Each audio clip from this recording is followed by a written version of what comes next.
The only possible way we were able to achieve this was by using manual track. Hello guys, this is 2025 and welcome to the first video for this year. My name is Umia, the VFX artist and director for Filmic Star Production. Today, let's talk about the movie The Blaqie, produced by Javis the AI Girl and a management A Aiso Entertainment. This is going to be the visual effect review for this movie from start to finish, and this is a detailed video for the entire post-production process.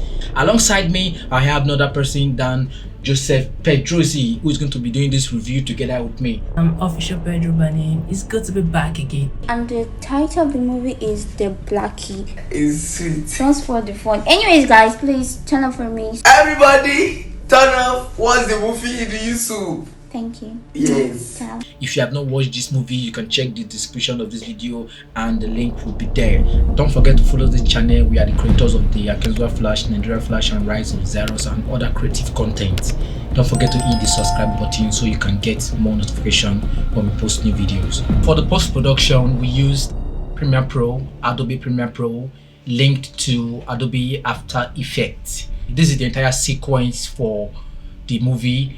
You can see the layer marked yellow. Those are the visual effect shots for this movie. You can see the other clips at the bottom. Those are the raw footage, and that's why it is very easy to do a visual effect breakdown. As you can see, 5 effects applied to do this keying. I have the key light, I have the advanced speed suppressor, I have the key cleaner, I have the curves and hue and saturation. This software, you know, they confuse now. Like, I did see, now so line. How not they do them? We not just want to discuss about it. Something we always want to know how it's been done. Like the editing, bro. Saying that this is a green screen footage, you can observe that there are no track markers on this green screen, and this is one of the biggest challenge we faced in this movie, whereby camera tracking, motion tracking, even the greatest of all, Mocha AE, was unable to track most of the footage we had. The only way I was able to track this video was using manual track, and you know how time consuming that is. So that is the biggest challenge for this movie, because I was not on set when it was filmed. It was later brought to me for post-production. But so far, the lighting was good, and when you are shooting a green screen footage, you have to have track markers so that we can be able to capture that information in post-production and assign it to any background or any object you want to superimpose. And that was the only thing that was missing from this video, and it really affected a lot of scenes. There are scenes that were deleted from this movie that I was unable to track.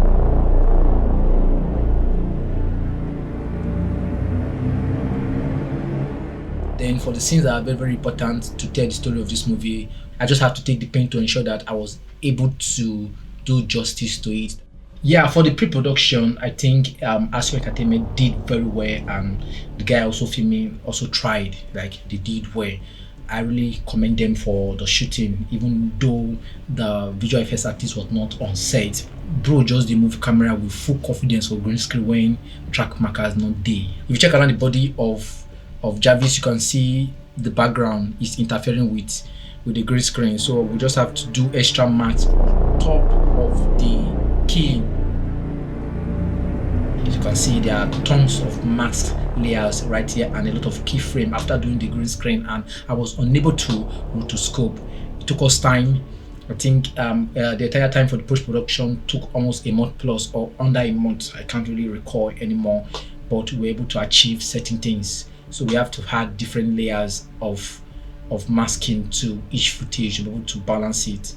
I was able to generate this background. I just went on Google and downloaded different image of rooms, parlor, library and all that.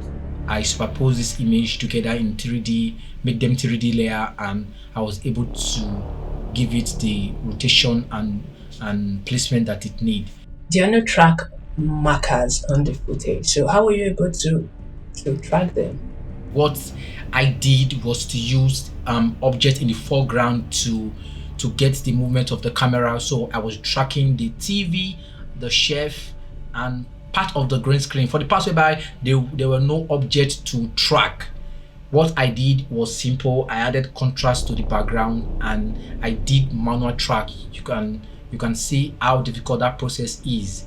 Manual track, frame by frame. I created two solid layers, two black solid layers and a non-object. So I just first of all position the layers, the black layers, to follow a certain pattern, a straight line on the green screen after adding contrast to the background. Like me, my kind of person, you know, all these things, I don't give up TT, you know how they've been now. But kudos, I'm impressed. To be sincere, everything about this thing is top notch. Kudos to you, kudos to everyone. As they watch and finish, the thing they mind blowing. This one, Nigeria Flash, which one hard pass for the editor? How you see how?